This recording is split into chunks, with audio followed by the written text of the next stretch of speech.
I didn't vote for this. Let's look at what you didn't vote for. A 34 count felon, you voted for that. You saw January 6th. Well, he sat on his fat ass eating Ho-Hos and Twinkies and changing his diapers and putting on his bronzer and fixing his hair. You voted for that. Officer Sitnick passed away the next day, and 3 officers sadly took their own lives after January 6th from the PTSD. You voted for that. You voted for the guy that asked for the execution of the Central Park Five, who were later exonerated. Never heard an apology, but you voted for that too. In his own house, Nick Fuentes, a white supremacist, ate dinner at his house with that guy. You didn't seem to care about that. He questioned the birth of Barack Obama because he was a black man. You voted for that. He called our troops who sacrificed their lives for us and sacrificed time away from their families suckers and losers. You voted for that. You saw him make fun of disabled people. You voted for that. You knew that he sexually assaulted over 25 women. He kissed them against their will, grabbed their chests, grabbed their backsides, and pushed them up against the wall. You voted for that. Women bleeding out of their whatever. You voted for that. Making fun of Ted Cruz's wife. You voted for that. He added $8 trillion to the debt. You voted for that. What exactly did you not vote for? What did you think this was going to happen? Did you think that your white privilege was just going to keep you safe? Did you think that he was just going to crap on everybody else? He literally said that Mexicans are rapists and murderers. He's literally a convicted felon. Oh, but because he's white, that's different. See, what you're finding out now is that this is what you voted for. Racism is expensive, isn't it? You're finally in the find out phase, and I have zero empathy for you. People are losing their Medicare, their Medicaid, their benefits. USAID, that was helping millions of people overseas stay alive, get treatment, get food. It's gone. All of you farmers that voted for this, you did vote for this. You just thought you would own the libs and you would not vote for the black woman, right?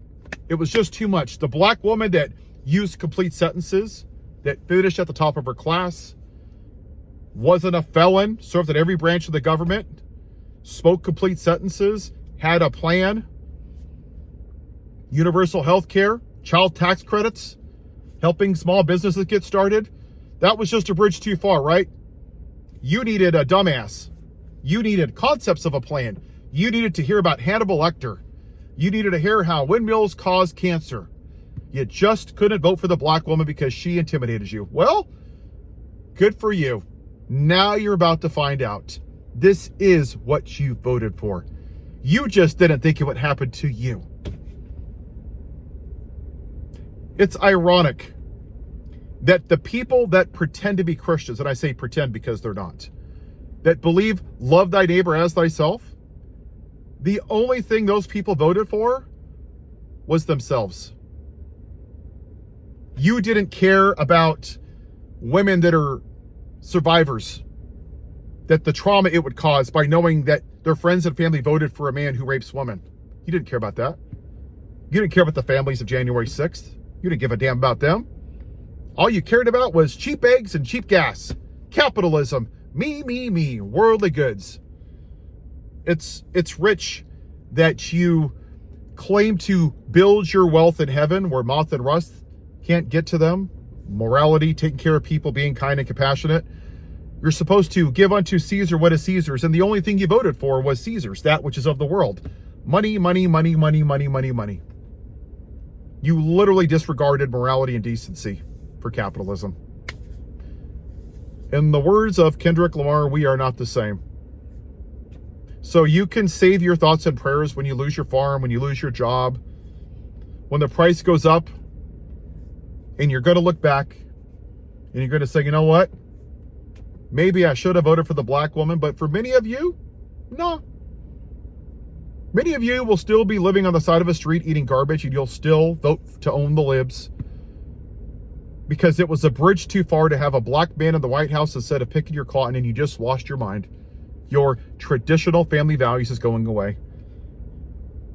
But I'll tell you this, there's going to be more people like me, more white guys, that are going to use our privilege to tear down the white male patriarchy. So I suggest that you buckle the hell up, because it's about to be a bumpy ride. I might just be one person, but there's more people like me that are going to start having these conversations. And we are finally going to address the original sin of this country, which is you. The losers of the Confederacy. Because that's what you are. The lost cause.